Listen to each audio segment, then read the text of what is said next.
Il est 20h07 sur Europe 1, toujours embourbé dans l'affaire Le Grand Cohen, l'audiovisuel public, une nouvelle fois dans la tourmente. Et cette fois-ci à cause de la situation financière de France Télévisions. Oui, dans un rapport explosif, la Cour des comptes va même jusqu'à mettre en garde contre un risque de dissolution de France Télé d'ici la fin de l'année 2026. Salaire mensuel moyen à 6 000 € bruts, frais de taxi mirobolants, 14 millions de crédits publics dédiés aux comités sociaux et économiques.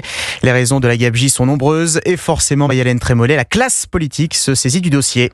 À commencer par le bloc central, rapporteur de la loi sur l'audiovisuel public porté par Rachida Dati, Jérémy Leitus, élu Horizon, dénonce une situation intenable et pointe du doigt une cause précise. Le manque de cap stratégique, et c'est pour ça que nous on plaide par exemple pour une holding qui rassemblerait France Télévisions, Radio France. Il faut rassembler les forces et c'est tout l'objet de la loi qui doit revenir à l'Assemblée nationale, j'espère le plus tôt possible. Sans surprise, Marine Le Pen fustige une institution d'un autre temps et martèle que privatiser reste l'unique option à ce stade.